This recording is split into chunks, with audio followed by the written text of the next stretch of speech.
사람이 인생을 살아가면서요, 자기 자신이 어떤 존재로 인식이 되어지는가가 굉장히 중요합니다. 너무 교만하면 문제가 되겠지만 어느 정도의 그 자존감이 열등의식 없이 만족함을 가지고 감사함으로 살아갈 수 있다면 굉장히 우리의 인생을 이제 주도적으로 살아갈 수 있는 하늘의 은혜가 많습니다. 여러분 그 빅터 세리브 아코프라는 사람이 있거든요. 근데 이분이 15살 때 학교 선생님으로부터 이렇게 평가를 받았습니다.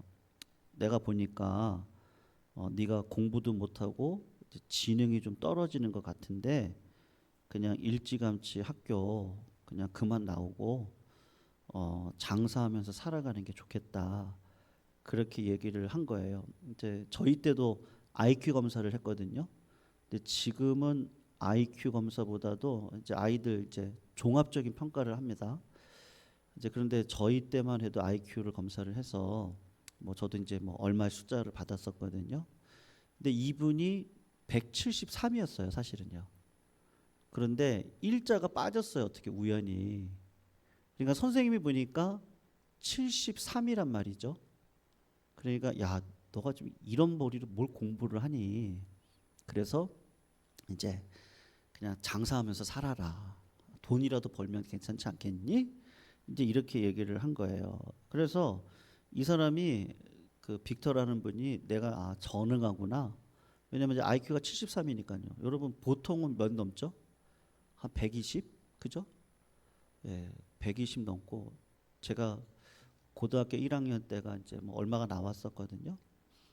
그러니까 보통 그냥 평균이요. 내가 평균보다 뭐 조금 높든지 아니면 그냥 평균이든지 대부분이 그렇거든요. 그런데 73이라는 숫자는 너무 충격적인 숫자잖아요. 그러니까 선생님 말이 맞나 보다. 그리고 전응하라고 생각을 하고 나가서 그냥 17년 동안 이런 장사 저런 장사를 다 해본 거예요. 15살에 학교를 그만두고 순종하는 마음으로 나와서 그러다가 실패만 한 거죠. 그리고 32살에 다시 IQ 검사를 했는데 처음에 나왔던 게 73 나왔잖아요. 근데 184가 나온 거예요. 그러니까 IQ 그 하신 분이 당신 천재라고. 내가 천재였구나. 그거를 알고 나부터 굉장히 그 자존감이 회복이 되니까요. 그게 중요하잖아요. 나는 성공할 수 있다. 그 마음을 가지고 굉장히 여러분 실패는 늘 하는 거잖아요. 그러니까는 실패는 하지만 실패는 성공의 어머니니까 열심히 이런저런 일들을 해서 이제 특허를 내가 되고요. 그리고 성공한 기업가가 되었습니다. 그리고 이제 그 멘사 회원이라고 있거든요. IQ가 얼마가 넘는 사람들, 그 천재들만 가입을 하는 회원, 그 회원제를 운영하는데 거기 그 회장으로서의 역할도 감당을 했습니다. 그러니까 여러분 그 긍정적인 사고 방식이 꼭 나쁜 것만은 아니거든요. 그냥 우리 그냥 어르신들이시니까 그런데 뭐 청년들이라고 한다면 제가 그냥 할 수 있다라고 자꾸 이렇게 리마인드 하시자 우리. 여러분들 지금 못 이룰 게 뭐가 있겠어요? 예. 지금도 뭐 저도 그렇거든요. 제가 지금 뭐 못 이룰 게 뭐가 있겠어요. 근데 이제 하나님의 뜻 안에서 우리가 가야 되는 거죠. 나이가 80이어도 못 이룰 게 뭐가 있겠어요. 그 김영석 교수님이 그런 얘기 하셨다고 제가 말씀드렸잖아요. 인생이 진짜 내가 가장 활발할 때가 언제냐? 70대 초반부터 75세까지라고 그렇게 그분이 이야기를 하셨거든요. 지금 100세가 넘으셨으니까. 100세 넘었죠? 109예요? 106인가요? 네. 아무튼 대단하시거든요. 그래서 요새는 또 유튜버들에게 또 나오시더라고요. 그래서 이제 그런 분들 초대받으셔가지고 또 인생 이야기를 하시더라고요. 한동안은 교회 간증하러 다니셨거든요, 교회. 예, 근데 이제는 이제 교회는 안 가시는 것 같고 유튜버들 유명한 유튜버들이 모셔가지고 인생의 철학을 듣는 106세시군요. 하여튼 예, 그분이 하신 얘기가 75세에서 76세가 인생의 창창한 때더라. 이제 그렇게 얘기를 하셨단 말이죠. 그러니까 못 이룰 게 뭐 어디 있겠습니까? 그러니까 우리가 이제 생각을 어떻게 해가지고 살아가느냐가 굉장히 중요한 거잖아요. 그러니까 이제 오늘 본문을 보시면은 1절에 보세요. 보시면 이스라엘 자손이 또 이렇게 나오죠. 여호와의 목전에 악을 행하였으므로 여호와께서 7년 동안 그들을 미디안의 손에 넘겼더라. 이렇게 얘기를 하잖아요. 요 기드온의 전 사사가 누군지 기억하셔요? 우리 지난주에 살폈는데 여자였습니다. 드보라였잖아요. 드보라를 통해서 40년의 평안을 얻었거든요. 그런데 평안가난 가운데 있다 보니까 이스라엘 백성들이 또 제약 가운데 있단 말이죠. 그래서 하나님이 어떤 방식으로 그들을 끌어가시느냐면요. 미디안의 손에 7년 동안 고생하게 하시는데 여러분 이 7년이라는 숫자가 얼마나 지긋지긋하게 하는지 여러분 이 미디안 사람들, 아말렉 사람, 동방 사람들이 떼를 지어서 올라와서 그 토지에 있는 소산들을요 전부 다 짓밟아 버리는 거예요. 예. 여러분 우리나라 여러분 일본 여행 가보셨죠? 가서 보시면은 일본은요 그 단무지도 받습니다. 값을 받는 거 아시죠? 그러니까 요만큼 주잖아요. 요만큼 줍니다. 그리고 일본 음식들이 대부분 어떻죠? 짜요. 예, 간장에 절여가지고 음식을 하고요. 그 짠 음식을 가지고 밥을 젓가락을 가지고 이렇게 그냥 막 먹잖아요. 그러니까 일본이 평야지대가 아니잖아요. 일본은요. 평야지대가 절대 아닙니다. 그러니까 우리나라 뭐 김해 저쪽의 평야라든지요. 그다음에 우리 그 철원의 평야, 철원의 그 땅 좋잖아요. 저쪽이라든지 북쪽도 좋은 땅들이 많거든요. 예. 이제 그런 땅이라든지요. 굉장히 쌀이 여기 뭐 이쪽 이천도 좋잖아요. 이천도 굉장히 평야지대가 넓고 그런 곳이잖아요. 예. 그러니까 우리나라의 그 6.25 죄송합니다. 일제 시대 36년 시절 동안에 우리나라 평야에서 나오는 모든 쌀들은 다 누가 가져간 거예요? 일본 사람들이 다 가져갔거든요. 네.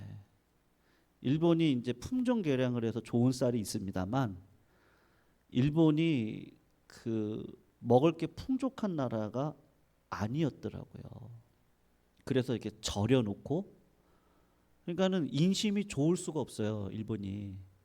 그러니까 음식도 먹을 것만 이렇게 너 뭐 먹을 거야. 그래서 일본 사람들이 우리처럼 한 상에다가 막 가득 채워가지고요. 이것도 먹고 이것도 먹고 막 먹고 싶은 거 다 먹어. 우리는 그렇잖아요.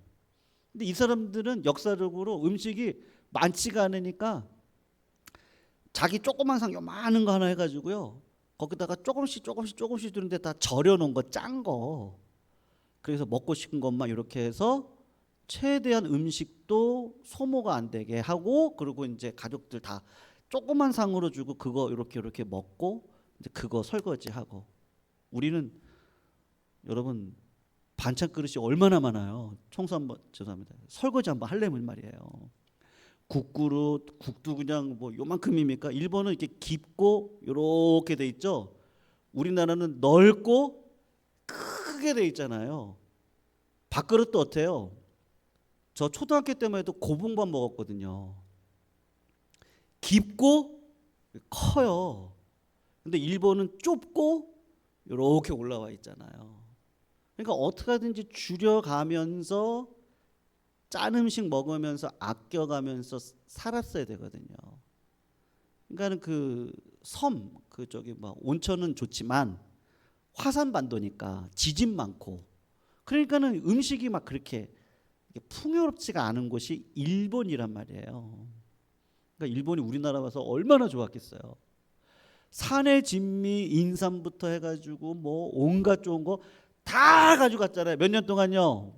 36년 동안 다 가져갔잖아요. 근데 요거를 그런 방식으로 이스라엘 백성들이 미디안, 그러니까 일본과 같은 미디안 사람들에게 이 사람들이 오면은요 어떻게 하냐면 뭐 좀 이렇게 뭐 좀 씨앗을 심어 놓으면 와가지고 다 밟아버리는 거예요. 땅 다 헤집어 놓고. 아 그러니까 뭐 이거 품종을 뭘 이렇게 해가지고 뭘 낼 수가 있어야죠. 예. 그리고 와가지고 여러분 소가 있어야지 좀 넓은 평화 같은 데는 이렇게 해가지고요 하잖아요. 땅도 이렇게 좀 이렇게 엎어놔야 되고 엎어가지고 이거 땅을 좀 개간도 하고 물길도 만들고 이걸 다 해야 되는데 온갖 좋은 소나 양이나 뭐 말 이런 거 다 가져가 버린 거예요. 전부 다 가져가 버린 거예요. 뭐 놋이 있으면 놋도 가져가 버리고 철 있으면 철도 가져가 버리고 그냥 어떻게 살라고 하느냐면은 그냥 소나무 껍질 그거 벗겨 가지고 죽 써 가지고요. 옛날에 항문이 찢어진다 그랬잖아요. 우리 어르신들이 아시니까. 그 소나무 껍질 안에 그거 뭐죠? 그 뭐라 그래요? 이름이 생각 안 나는데요. 그 섬유질이 많다 보니까 그 섬유질이 이 배설을 하는 과정에서 이게 소화가 안 되고 그냥 이렇게 딱딱하게 나오니까 이게 항문이 찢어지잖아요. 그러니까 찢어지도록 가난하다가 일본 놈들이 다 가져간 거예요. 그러니까 찢어지도록 가난했어요, 저희 나라가. 거기서 나온 거잖아요. 삶에서 나온 단어잖아요. 찢어지도록 가난했다는 게 항문이 찢어지도록 이게 소나무 껍질 해가지고 이거 죽 써가지고 이게 아. 그러니까 미디안 사람들이 이스라엘 백성들을 7년 동안 그런 방식으로 핍박을 하고 먹을 거 다 뺏어가고 막 이렇게 했단 말이죠. 근데 왜 그런 거예요? 그러면 이스라엘 백성들이 하나님 앞에 죄악을 범했기 때문에 그렇단 말이죠. 그러니까는 여러분 우리가 지난주 봤을 때는 뭐 여러 사사들이 앞에 있었는데 그 하나님의 징계의 기간이 길었거든요. 그래서 제가 말씀드렸죠. 점점 징계 기간이 길어졌다고 이렇게 얘기를 드렸어요. 근데 기드온 때 와서는 징계 기간이 몇 년이었냐면 7년이었거든요. 근데 7년인데 아주 밀도 있게 고난을 더 주시는 거예요. 그러니까 찢어지게 가난하도록 만들어 놓고 이게 7년이 지나가면서 이게 내가 이러고 어떻게 살지 이런 마음이 드니까 이스라엘 백성들이 막 부르짖었단 말이에요. 여러분 우리나라가 역사적으로 보면 일제 시대가 없었다고 한다면 우리나라가 어땠을 것 같으세요? 그러니까 결과론적인 얘기긴 한데요. 저렇게 매국노로 보지 마시고요. 그런데 결과론적으로 보면은 조선 말기 시대 우리나라가 어땠는지 혹시 아세요? 우리나라가 소망이 없었습니다. 정말 소망이 없었어요. 이 나라가 이러고도 조선왕조 500년이 왔다는 게 은혜지. 사사시대가 400몇 년이잖아요. 거의 500년 가까이 됐거든요. 그러니까 하나님이 우리나라에도 똑같은 은혜를 주신 것 같아요. 조선왕조 500년인데 점점 가면서요.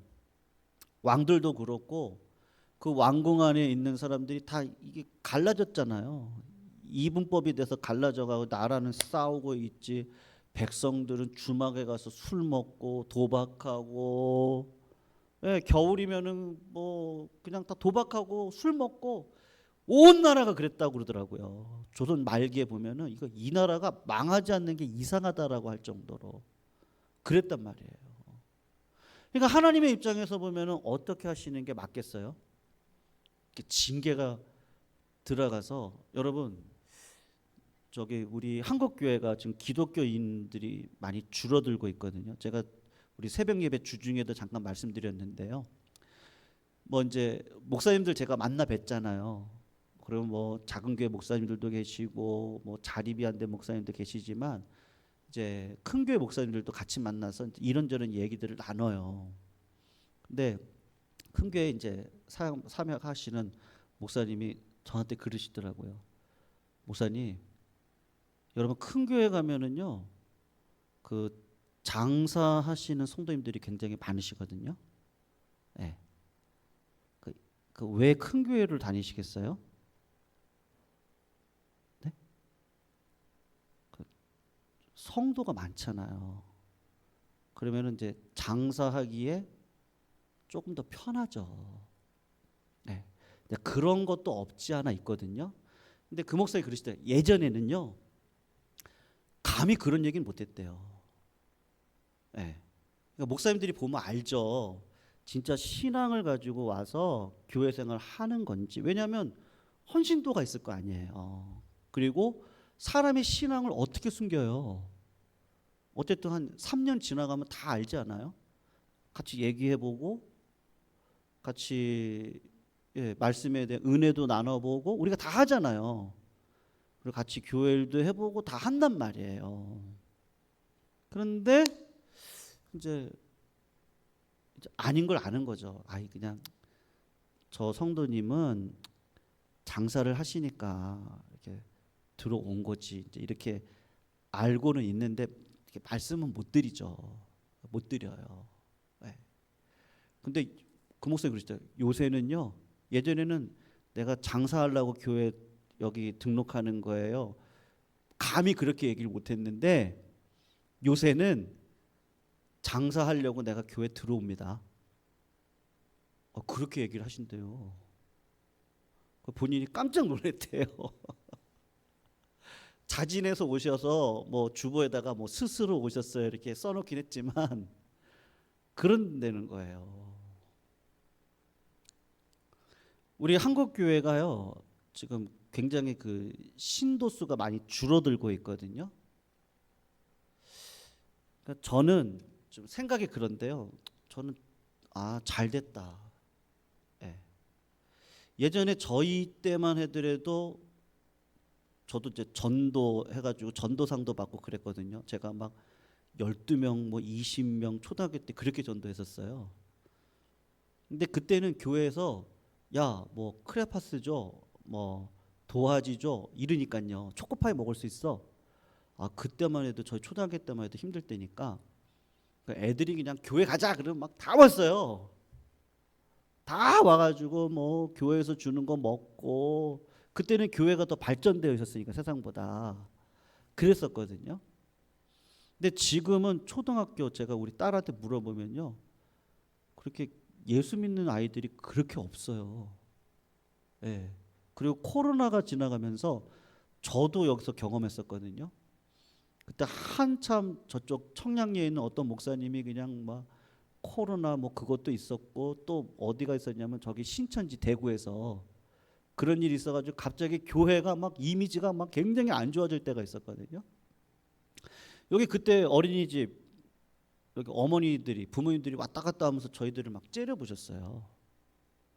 네. 그러니까 교회 이미지가 그렇게 안 좋아졌었거든요.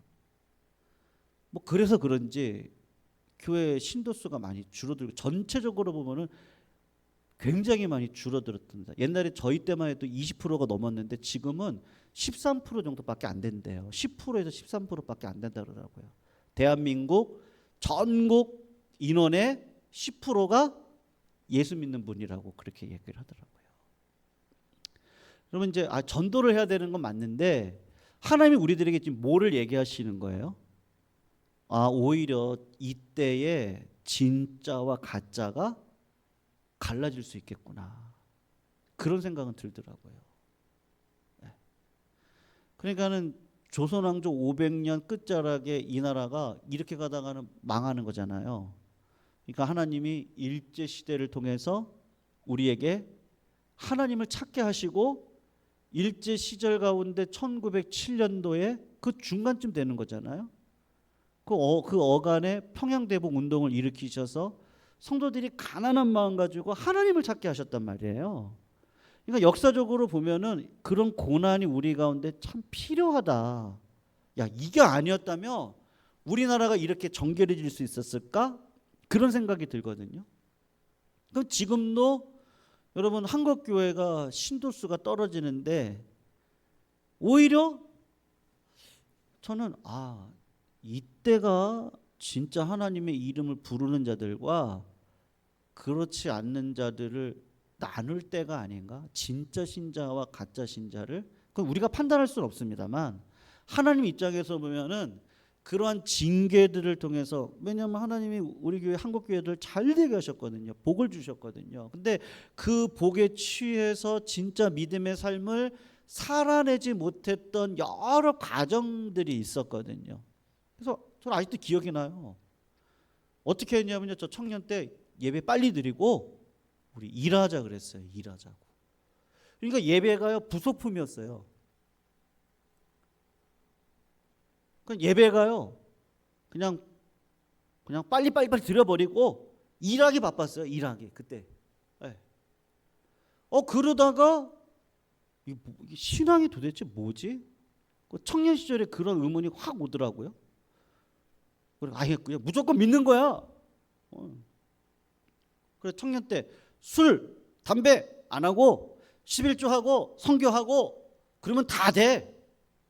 그때는 하나님 막 복을 부어 주시니까 교회가 막 이렇게 일어났거든요.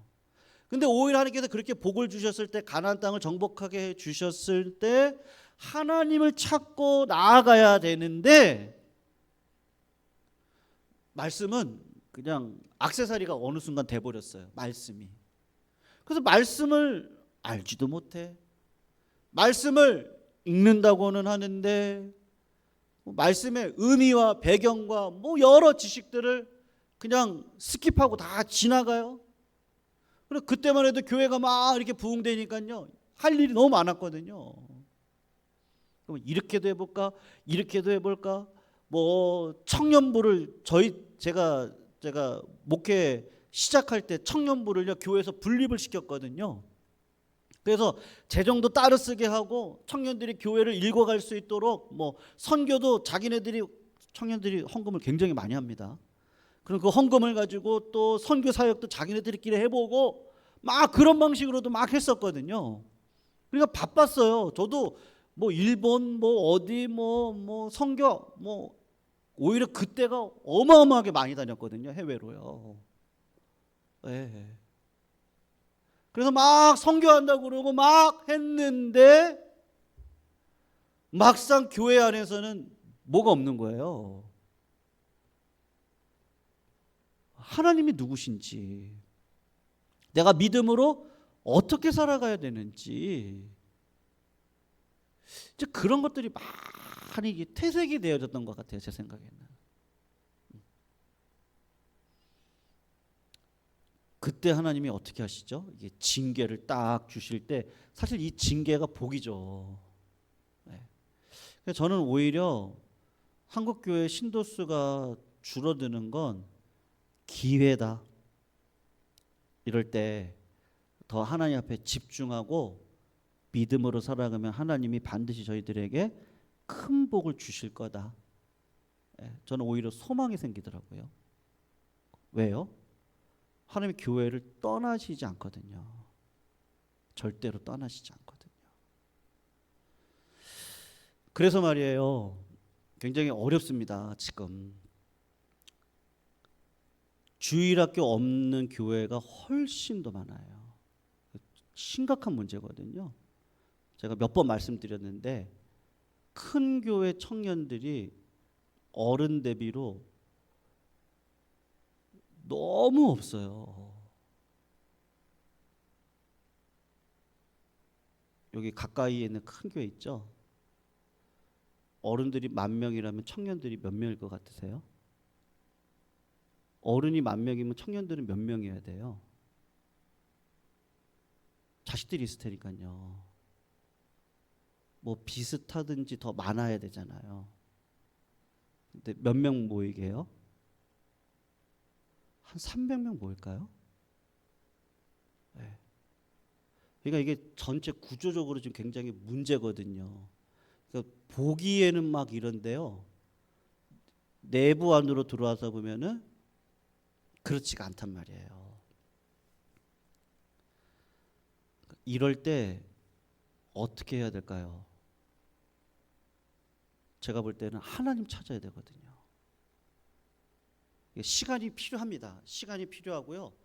내 삶부터 말씀으로 회귀해서 말씀을 붙잡고 하나님께서 기뻐하실 일이 무엇인지를 고민하며 예수님께서 우리들에게 허락된 나를 따르려거든 자기를 부인하고 자기 십자가를 지라고 하셨잖아요. 네. 내 십자가가 뭔지를 알 수 있는 분별력과 성령을 의지하고 내 힘을 의지하는 순간 하나님의 영을 충만히 받지 못하므로 성령을 의지하고 하나님의 말씀이 나를 끌어갈 수 있도록 하나님 지혜 듣는 마음을 주셔서 그게 뭐겠어요? 하나님의 뜻대로 내 삶을 살아내는 거거든요.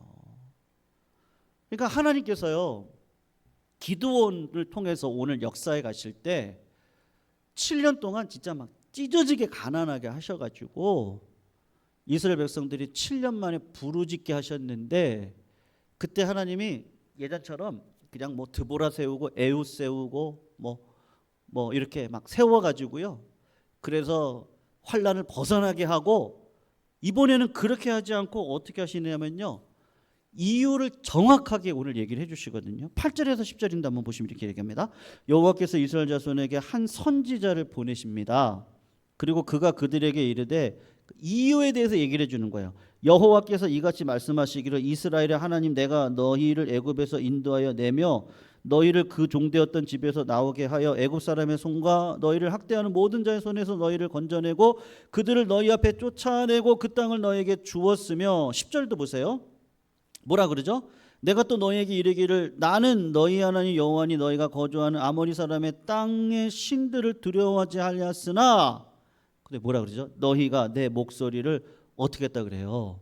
듣지 않았다. 이렇게 지금 이야기를 하신단 말이에요. 그러니까 하나님께서 보통의 방식이라면 부르짖으면 그들을 구원해 주시고 그리고 평안 가운데 이렇게 두셨다면 이제는 그게 아니라 왜 그런 일들이 일어났는지에 대한 죄에 대한 규명을 먼저 하시고 죄를 알려주시는 거죠. 죄를요. 어제 신방했던 성도님 만나서 이런저런 이야기하다가 이제 직장암에 걸리셨었거든요. 직장암에. 근데 직장암이 요 항문 여기 딱 붙어가지고요. 하나도 전염이 죄송합니다. 하나도 이게 전이가 안 되고 고기만 딱 이렇게 돼 있었던 거예요. 네. 근데 몰랐다면 어떻게 됐겠어요? 전이가 됐겠죠. 그러면 굉장히 괴로워지는 거죠. 왜냐하면 이게 전이가 되면 뭐 항문 쪽에서 이렇게 전이가 되면 막 대소변도 어려워지고. 근데 그거를 딱 발견을 한 거예요. 전이가 되기 전에. 그래서 그것만 딱 띄어냈거든요. 3기였어요. 3기인데 전이가 안 돼서 그것만 딱 띄어냈거든요. 그러니까 선지자에게 지금 너희가 그런 암덩어리 같은 죄악을 품고 그 죄가 이제 더 전이가 될 것 같아서 하나님 선지자를 보내가지고 이것 때문에 너희들이 이렇게 찢어지도록 가난하게 살아갈 수밖에 없어. 그거를 얘기를 해주고 싶은 거예요. 그러니까 기드온 때 와서 그 이야기를 해주신단 말이에요. 근데 여기서 더 아이러니한 건 뭐냐면 여러분 기드온이 행하고 있는 그 행위를 한번 보셔야 되는데 11절을 한번 보시면 이렇게 하거든요. 여호와의 사자가 아비에스를 사람 요아스에게 속한 오브라에 이르러 상수리나무 아래에 앉으니라. 마침 요아스의 아들 기드온이 미디안 사람에게 어떻게 아니하려고요? 알리지 아니하려고. 왜요? 와서 뺏어가니까. 밀을 어디에서 타작을 하고 있는 거예요? 포도주 틀이요. 여러분 밀은 어떻게 해야 되는 거예요? 다 아시죠? 도리깨를 어떻게 해요? 예? 그 도리깨 이렇게 휙휙 도는 거 있잖아요.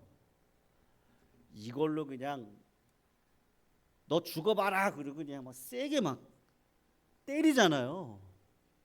때리고. 그러니까 이게 저기 땡볕에 하는 거니까 가을 햇빛이 얼마나 뜨거워요. 그러니까 막 땡볕에 하니까는 이게 힘이 들잖아요. 그러니까는 뭐 풍년가를 부르잖아요. 노래를 같이 불러가면서 그냥 뭐 박자에 맞춰가지고 그냥 뭐 원, 투, 쓰리 이렇게 해서 푹 이렇게 하기도 하지만 풍년이 왔네 할 때 어떻게 하는 거예요? 내려치고 풍년이 왔네 그럴 때 또 내려치고 그래서 막 흥을 내는 거죠. 막 그러니까 타작을 할 때 막 노래 가락 소리가 막 들리고 뭐 얼쑤 좋다 막 이러면서 툭 하고 막 그렇게 하면 어떻게 되는 거예요? 막 힘이 나잖아요. 시끌벅적하고 그리고 추수를 할 때가 기쁠 때고 그때 먹을 거 차려놓고 같이 먹고 막 그럴 때란 말이에요.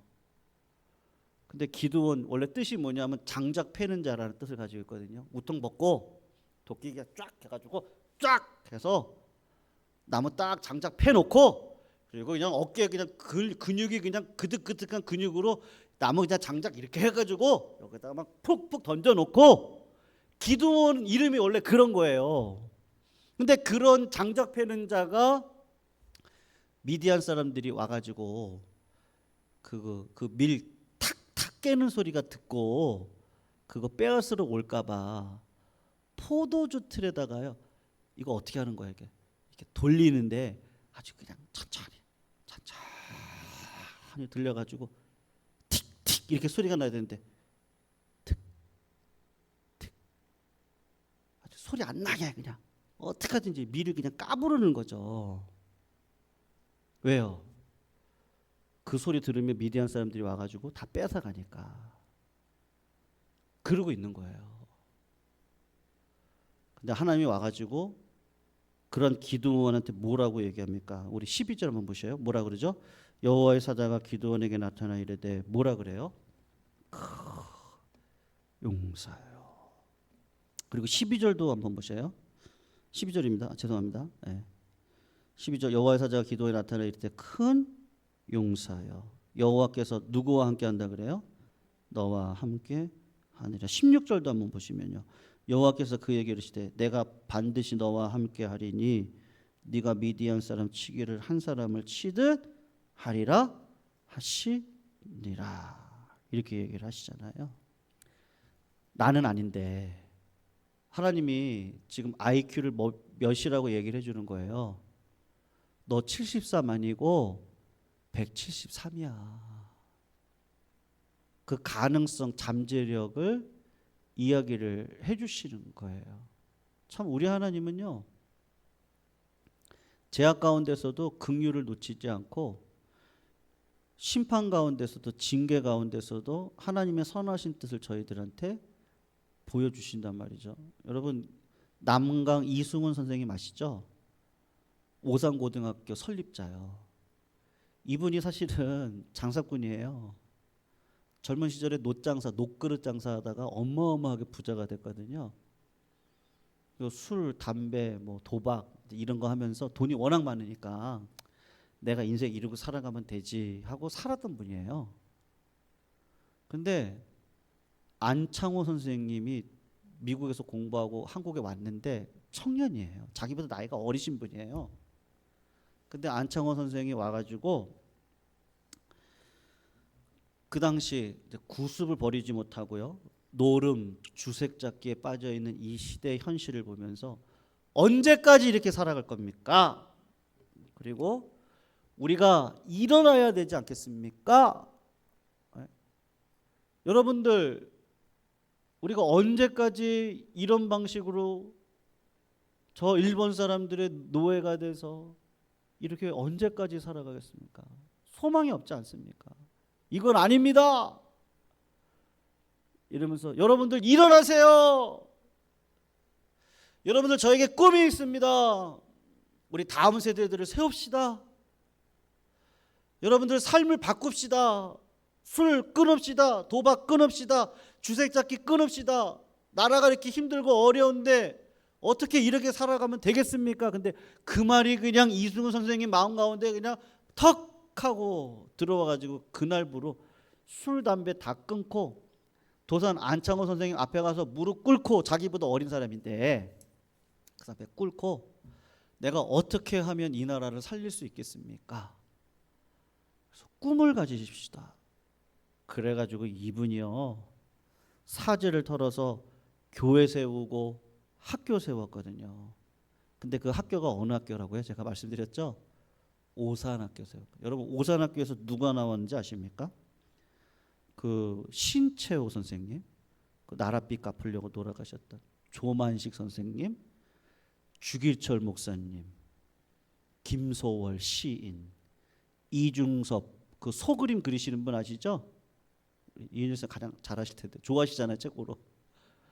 그 작품 좋아하시는데요. 이중섭, 함석헌 선생님, 그 다음에 한경직 목사님, 다 어디서 나왔어요? 다 오산학교에서 나왔거든요. 네. 아마 난강 이승훈 선생님이 안창호라고 하는 분을 만나지 않았다면 그냥 나 이렇게 잘 살고 뭐 세상적으로 살다가 소망 없이 아마 갔을 거예요. 근데 안창호 선생님을 만나고 마음에 민족의 기백이 들어오고 꿈을 갖고, 야, 내 삶을 이렇게 살아가면 참으로 보람 있는 인생을 살아갈 수 있겠구나. 그래서 예수 믿으셨거든요. 예수 믿고 변화받아 하나님의 영광을 위해 살기로 다짐했던 그 굉장히 기드온과 같이 연약했던 백성인데 큰 용사로 불러서 그를 쓰셨단 말이죠. 여러분, 우리 기드온을 계속해서 보실 텐데요. 나중에 기드온이 13만 5천 명이나 되는 대군을 물리치거든요. 근데 그렇게 할 수 있었던 이유가 뭐겠어요? 하나님이 그와 함께 하시기 때문에 그렇단 말이에요. 하나님이 함께 하신다면 어떤 마음을 갖겠어요? 소망과 소원을 갖겠죠. 네. 지금의 모습의 현실 앞에 우리가 절망하고 무너지고 어떻게 하고 있지 않겠죠. 선생님들, 제가 주일날 그런 말씀 드렸거든요. 우리 젊은 부부들은 뭐 그것 때문에 이런저런 얘기를 나눴다 그러더라고요. 네. 아무것도 염려하지 말고 오직 모든 일에 기도와 간구로 너의 구할 것을 감사함으로 하나님 앞에 아뢰라. 그리하면 그리스도 예수 안에서 하나님께서 우리의 마음과 생각을 지키시리라. 그리고 항상 기뻐하라. 쉬지 말고 기도하라. 범사에 감사하라. 범사에 감사한다는 말이, 하나님 이것도 없어요. 이것도 없어요. 아, 이거 주셔야죠. 그런 기도는 하나님이 감사의 기도로 받아들이시지를 않는 거잖아요. 그러니까 우리 마음을 바꿔서, 하나님, 나에게 이게 있는데요, 저에게 빵이 있거든요. 이 빵을 맛있게 먹을 수 있도록 우유도 주세요. 그게 이제 감사의 기도거든요. 항상 감사하라. 하나님, 그러니까 여러분, 이스라엘 백성들 1세대가 가나안 땅에 들어가지 못했던 이유가 뭐죠? 내가 메뚜기 같다는 거거든요. 근데 하나님께서 지금까지 이루어오신 역사가 있었잖아요. 하나님, 만나로 여기까지 인도해 주신 것 감사합니다. 그러니 저 가나안 땅에 곡창지대를 주세요. 이렇게 했다면 하나님이 어떻게 하시겠어요? 함께 하시는 거죠. 근데 내가 하나님을 떠나는 방식이 뭐예요? 나는 메뚜기네요. 내가 저 사람들에 비하면 아무것도 아니네요. 근데 사실 하나님이 은혜로 지켜주신 은혜가 더 크잖아요. 불기둥으로 구름기둥으로 나를 여기까지 인도해 오셨는데, 하나님, 저 가나안 땅도 구름기둥과 불기둥으로 우리를 인도해 주실 줄로 믿습니다. 아, 그러면 이게 항상 감사함이죠. 근데 이건 까먹어버리고, 하나님 저거 주신다고 하는데 어떻게 주시려고 그래요? 저 사람들은 저렇게 크고요, 나는 메뚜기 같은데 어떻게 하시려고 그러세요? 자꾸 자기를 어떻게 하는 거죠? 비하하고 자존감을 떨어뜨리고. 근데 하나님은 뭐라고 얘기하신다고요? 큰 용사예요. 이 큰 용사라는 말이 내가 너와 함께 하니까 큰 용사라는 말이거든요. 하나님 지금까지 은혜로 인도해 주신 줄로 믿습니다. 앞으로도 은혜로 인도해 가실 겁니다. 지금의 어려움은 하나님께서 우리들에게 주께로 돌아오라고 하는 사인일 뿐입니다. 하나님이 나를 떠나신 게 아닙니다. 하나님 지금까지 인도해 주셨고 징계도 하나님의 은혜 아래에 있고 그러니 감사하고 그래서 하나님 앞에 감사함으로 구합니다. 하나님이 해주실 줄로 믿습니다. 항상 기뻐하라. 쉬지 말고 기도하라. 범사에 감사하라. 감사할 수 없는 상황입니다. 그러나 지난 날을 되돌아보니 하나님께서 여기까지 인도해 주신 은혜가 너무 큽니다. 지금은 내 죄악으로 인해서 환난과 어려움 가운데 있지만 하나님이 나를 떠나시지 않으셨사오니 하나님 앞으로의 모든 삶도 주님의 뜻 안에 있는 줄로 믿습니다. 주의 뜻을 가지고 오늘도 순종의 길로 걸어가게 해 주십시오. 이게 뭐예요? 감사죠. 이게 뭐예요? 큰 용사죠. 하나님 시험하시잖아요. 나중에 이것만 얘기가 맞습니다. 기드온에게 만 백성을 붙여주셨는데 하나님이 자꾸 뭐라 그래요? 10,000명 떨궈내. 그죠? 또 떨궈내.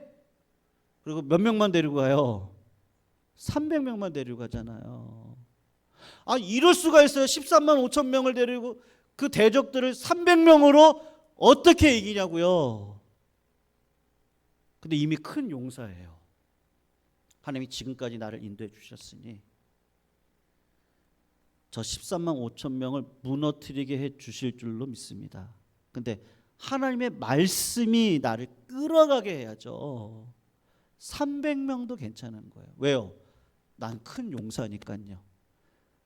내가 무슨 큰 용사겠어요. 근데 내가 큰 용사인 이유가 어디에 있는 거니까요.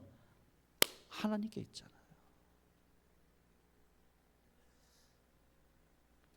여러분 망하려고 했으면요 벌써 망했습니다. 그렇지 않겠어요? 우리 삶이 망하려고 했으면요 벌써 망했어요. 근데 하나님이 절대로 망하게 안 하십니다. 하나님이 붙들고 계시거든요. 성도님들 하나님 붙들고 계시는 걸 믿으시고 큰 용사로서의 삶을 살아가시기를 주의 이름으로 축원하고 부탁드립니다.